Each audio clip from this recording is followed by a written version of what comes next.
안녕하세요. 시드니 부동산 아카데미 황대근입니다. 자, 오늘은 지난 시간 호주에서 부동산 공인중개사가 되기 위해서 라는 영상에서 말씀드렸듯이 프로퍼티 매니저와 프로퍼티 세일즈가 하는 일, 그리고 얼마나 버는지에 대해서 조금 더 자세하게 다뤄보는 시간을 갖겠다고 말씀드렸습니다. 자, 그래서 오늘은 프로퍼티 매니저에 대해서 한번 알아보려고 합니다. 자, 그러면은 먼저 얼마를 받는지 한번 알아보도록 할까요? 제가 지난 시간에 부동산 매니저들 경우에는 보통 한 42,000 정도에서 시작한다라고 말씀을 드렸습니다. 자, 이것도 경험이 1년 정도 있는 사람이 받는 시작 셀러리라고 보시면 되는데, 이제 막 라이센스를 취득하신 분 혹은 이제 서티를 가지고 계신 분이라면은 일 찾는 것조차 쉽지도 않다라고 말씀을 드렸어요. 자, 그러면은 저희가 실제로 얼마나 받고 어떤 일을 하는지 그걸 확인할 수 있는 곳을 한번 보도록 할까요? 네, 바로 SEEK 웹사이트가 됩니다. 자, SEEK 웹사이트는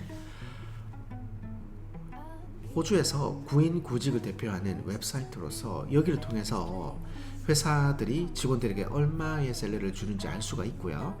그 다음에 많은 사람들이 여기서 직장을 찾고 있습니다. 자, 그러면은 그 웹사이트를 한번 저희가 보도록 하겠습니다.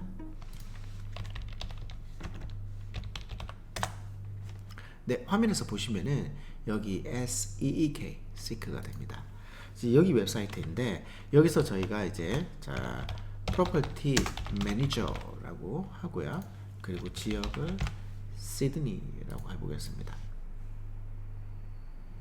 자, 여기서 검색을 해서 들어오시면은 화면상에 프로퍼티 매니저가 있고, 그 다음에 저기 뭐 연봉들이 있죠. 5만에서 54,999 이렇게 돼 있고요.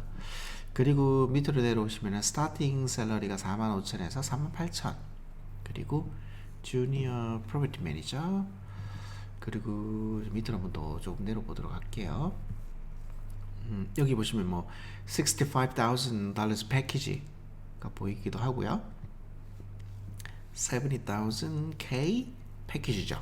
그리고 up to 85K 뭐, 그리고 3만 불에서 49,990 이런 것도 있고요. 그리고 up to 90K 패키지 플러스 phone commissions 뭐 이렇게 나와 있는데요. 자, 화면에서 보실 수 있듯이 65,000에서 한 9만 불 정도 이렇게 보시면 될 것 같아요. 그렇게 나쁘지 않은 수치이기는 한 것 같은데, 그 화면에서 보시는 저 금액들이 이제 고정적으로 주는 고정 셀러리가 아니라 면접을 보시면 아마 아실 겁니다. 기본 연봉이라는 것과 그 다음에 플러스로 성과제, 커미션이 돼요. 그리고 이 지역에 따라서 받으시게 되는 급여도 틀려요. 그리고 관리하는 임대부동산의 숫자도 이것에 따라서 급여가 다르다고 보시면 됩니다. 자, 통상 숙련이 된 한 명의 프로퍼티 매니저가 한 100개에서 150 정도를 보는데요. 그 정도 보면은 괜찮은 퀄리티로 운영이 되는 것 같아요. 그리고 그 이상이면은 아무리 숙련이 된 매니저라고 하더라도 놓치는 것이 많아서 실수도 하게 되고 퀄리티가 낮지 않을까라고 생각을 합니다. 그렇기 때문에 여러분들께서도 이 계통으로 이제 직업을 찾고 계시다라면은 한 100개에서 150 정도 이렇게 할당해서 주는 부동산이라면은 본인 분들께서도 어느 정도는 감당이 되지 않겠냐라고 생각을 합니다. 자, 그리고 제가 이제 성과제에 대해서 한번 조금 더 이야기를 나눠보면은, 프로퍼티 매니저가 이제 갖게 되는 성과제 같은 경우에는 보통 이제 현 세입자가 나가고 들어가고 하지 않습니까? 그때 집주인분들께서 새로운 세입자를 구하게 되면은 부동산 측에 내는 수수료가 있어요. 그게 이제 레팅비가 되죠. 이게 한 주치 렌트비가 되는데, 이제 여기서 부동산 매니저가 갖게 되는 게 보통 이제 한 세입자를 찾게 되면 100불 정도 받게 돼요. 그리고 혹은 그 한 주치 렌트비에서 30%에 되는 금액을 받지 않을까라고 생각을 하는데, 뭐 계산을 해보면은 500불이라고 해요, 한 주의 렌트가. 그러면 30%면은 535에서 150불 정도가 되겠죠. 자, 이거를 산술적으로 한번 따져보면은 본인께서 관리하는 집이 100채라고 해요. 그러면 100채 중에서 한 절반 정도는 1년에 들어왔다 나갔다 할 거예요. 그러면 이제 100불 곱하기 50채 하면은 5,000불이 나오죠. 그리고 뭐 30% 받으시게 돼서 150불로 계산을 놓게 되면은 50채 하면 7,500불 정도가 나올 거예요. 자, 그렇다면은 위의 경우에서 65,000에서 90,000불이라고 하는 수치가 나오지 않을까라고 생각을 합니다. 그리고 90,000불까지 받는 경우는 되게 드물어요. 그 이유가 왜 그러냐면은 부동산 매니저라고 하는 그 직책은 의외로 하는 일이 규칙적이고요. 그리고 간단한 업무를 수행하는데 이 업무 자체가 계속 반복적으로 이루어지는 겁니다. 그렇기 때문에 회사 측에서는 무리하게 큰 돈을 주면서까지 쓸 필요는 없다는 거죠. 왜냐면은 이 매니지먼트라는 직업은 2년차나 5년차나 2년차 되면은 그때 거의 비슷한 능력을 가지게 돼요. 그렇기 때문에 회사 측에서는 굳이 5년 경력자를 90,000불에 쓰는 것보다는 2년 경력자를 데리고 와서 뭐 한 60,000불, 65,000 요 정도에 쓰기를 원한다는 겁니다. 자, 그러면은 본론으로 들어가서 프로퍼티 매니저가 하는 일에 대해서 한번 알려드리도록 할까요? 자, 첫 번째는 새로운 세입자 구할 때 하는 오픈 인스펙션이 있죠. 예.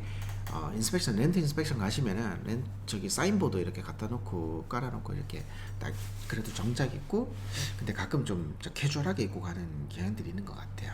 부동산 그 렌트 프로퍼티 매니저는요. 그런 인스펙션도 진행을 하고요. 그리고 이제 6개월 혹은 1년마다 시행하는 루틴 인스펙션이라고 있죠.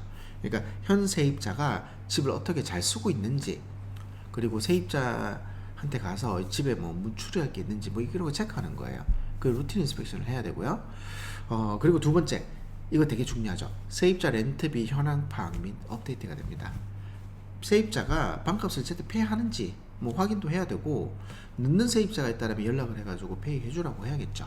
이런 일도 하고요. 그리고 또 뭐 부동산 경우에는 이제 부동산 매니지먼트 프로그램을 사용하는데 뭐 레스트 같은 프로그램도 있고요. 그 저희 회사에서는 프로퍼티미라고 하는 프로그램을 써요. 그러니까 이런 프로그램도 사용을 할 줄 아셔야 됩니다. 네. 그리고 세 번째는 임대 계약서를 쓰고 정리하는 작업입니다. 이 부분은 거의 좀 행정적인 부분인데, 세입자가 집을 보러 오죠. 그러면은 어플리케이션 폼을 또 보내줘야 돼요. 지원을 하려고 할 때, 맞죠? 그래야지 이 세입자가 백그라운드가 어떻게 되고 얼마를 버는지 확인을 할 수 있으니까요. 이런 문서 작업이 있고, 그 다음에 세입자가 계약을 하게 되면은 서명하는 서류들이 있죠.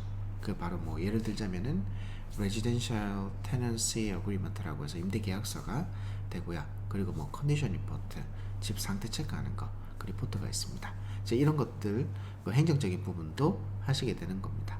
자, 그 다음에 네 번째는 부동산 유지 보수 관련된 준비를 해주는 겁니다. 부동산 매니저라고 해서 직접 집을 수리하고 그런 거 하는 건 아니에요. 그건 이제 핸디맨 분들 혹은 이제 테크니션 분들이 하는 거고요. 뭐 수리할 집과 수리하는 분 서로 이렇게 연결해주는 작업을 하는데, 세입자 측으로 연락을 받고 그리고 수리하시는 분들 그 집으로 보내줘야 되죠. 그러면 이제 그 날짜하고 시간 조율을 해야 돼요. 뭐 그런 일을 하는데, 이게 어쩔 때 보면 가끔씩 시간 소모가 엄청 커요. 예.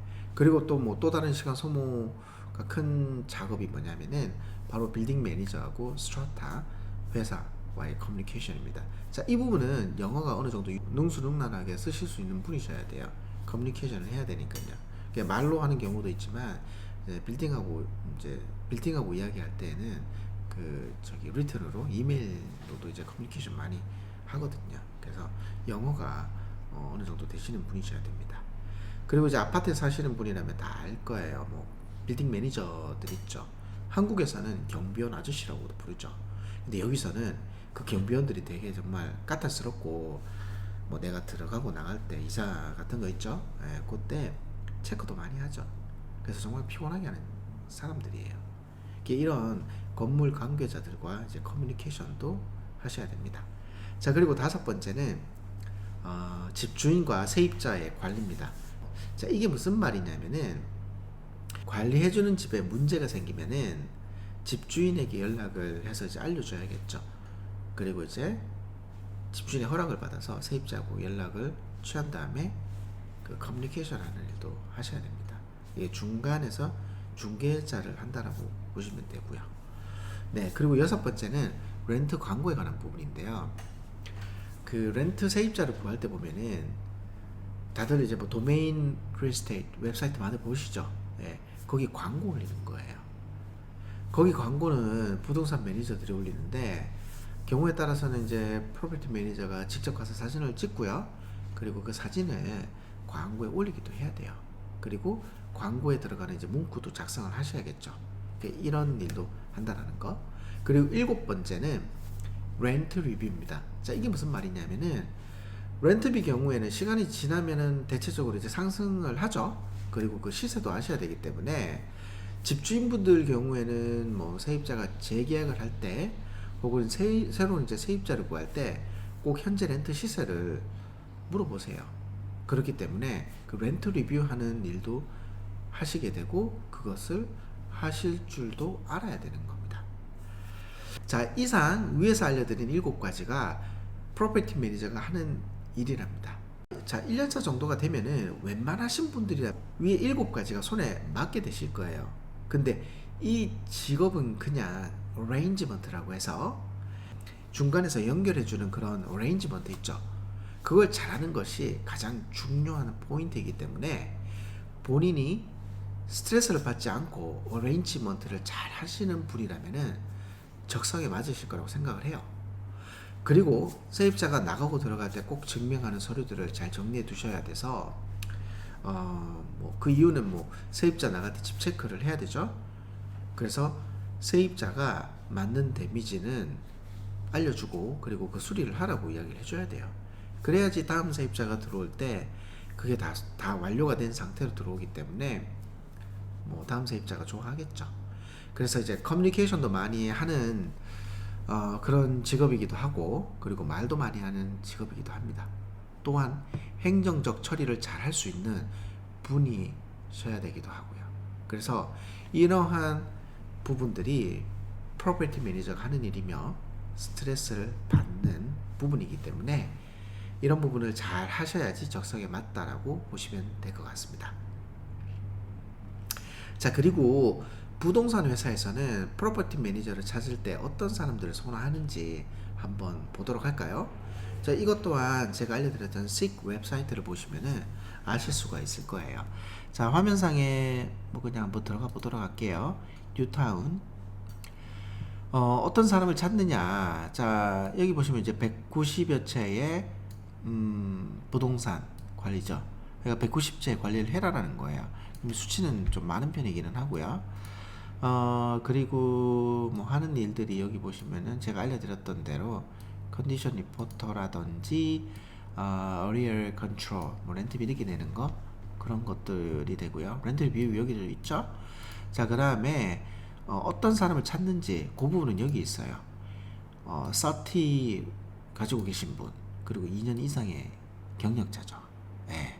그러니까 190채를 담당하는 사람을 찾고 있는데 당연히 2년 이상의 경력이 있는 분이 이게 감당이 가능할 겁니다.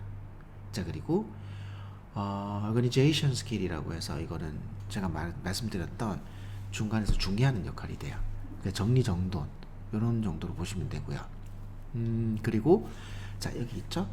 strong communication both verbal하고 written입니다. 이거 되게 중요해요. 세입자들을 갖다가 이렇게 컨트롤을 하실 수 있어야 되기 때문에 언변이 뛰어나셔야 됩니다. 예. 그리고 운전면허증.